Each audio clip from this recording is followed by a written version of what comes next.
आप लोग का स्वागत है हमारे चैनल पर संकल्प शिक्षा में।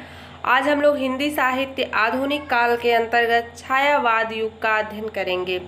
छायावादी युग को शुक्ल युग के नाम से भी जाना जाता है। इसका समय 1918 से 1936 ईस्वी है। हिंदी साहित्य में छायावाद शब्द का प्रथम लिखित प्रयोग मुकुटधर पांडे द्वारा किया गया। मुकुटधर पांडे ने 1920 ईस्वी में जबलपुर में प्रकाशित होने वाले पत्रिका श्री शारदा में हिंदी छायावाद शीर्षक लेख 4 किस्तों में लिखकर छायावाद का आरंभिक विवेचन किया। सरस्वती पत्रिका जुलाई 1920 ईस्वी में अंक में प्रकाशित मुकुटधर पांडे की कविता कुररी के प्रति छायावाद की प्रथम कविता मानी जाती है।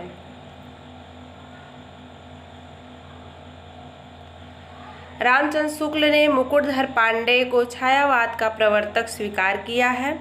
आचार्य रामचंद्र शुक्ल के अनुसार छायावाद में प्राप्त होने वाली प्रतीक शैली पर फ्रांस के रहस्यवादी कवियों का प्रभाव है। आचार्य रामचंद्र शुक्ल के नाम पर इस युग को शुक्ल युग भी कहा जाता है, किंतु छायावादी युग के वास्तविक अर्थ को लेकर विद्वान एकमत नहीं है। महावीर प्रसाद द्विवेदी ने इसे अनियोक्त पद्धत, डॉक्टर नागेंद्र ने इसे स्थूल के प्रति सूक्ष्म का विद्रोह, रामचंद्र शुक्ल ने इसे शैली वैचित्र्य कहा है।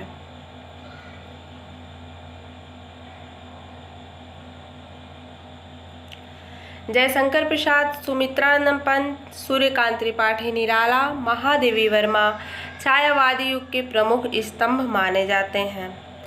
जयशंकर प्रसाद ब्रज भाषा में कलाधर उपनाम से कविता करते थे। इनकी ब्रज भाषा की कविताएं चित्राधार में संकलित हैं। छायावादी युग के प्रमुख कवि कौन कौन हैं, आइए इसके बारे में हम लोग अध्ययन करते हैं।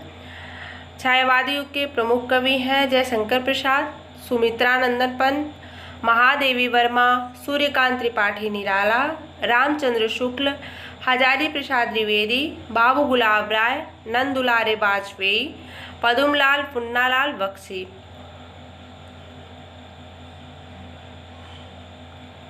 इसमें ध्यान देने की बात है कि रामचंद्र शुक्ल, पदुमलाल पुन्नालाल बख्शी, बाबू गुलाब राय ने द्विवेदी युग एवं छायावादी युग दोनों में साहित्य सृजन किया है। छायावादी युग के प्रमुख कवि एवं उनकी रचनाएं कौन कौन सी हैं, आइए हम लोग देखते हैं। कवि हैं जयशंकर प्रसाद, इनकी रचना है कामायनी, आशु, झरना, लहर, प्रेम पथिक। प्रेम पथिक तुकांत शैली में लिखी गई है। उर्वशी, अयोध्या का उद्धार, कानन कुसुम। कानन कुसुम खड़ी बोली का प्रथम काव्य संग्रह है। वनमिलन और करुणालय इनकी प्रमुख रचना है। रामधारी सिंह दिनकर ने भी उर्वशी की रचना की है। यदि विकल्प में जयशंकर प्रसाद एवं रामधारी सिंह दिनकर दोनों दिए गए हों तो ऐसी स्थिति में रामधारी सिंह दिनकर ही इसका सही उत्तर होगा। झरना, आशु, लहर, कामायनी जयशंकर प्रसाद की छायावादी रचना है। कामायनी जयशंकर प्रसाद की अंतिम कृति है।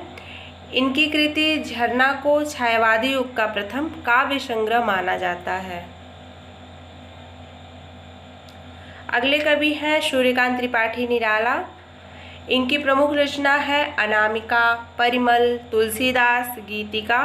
गीतिका यह ललित गीतों का संग्रह है। कुकुरमुत्ता, नए पत्ते, अणिमा, बेला, आराधना आदि इनकी प्रमुख रचनाएं हैं।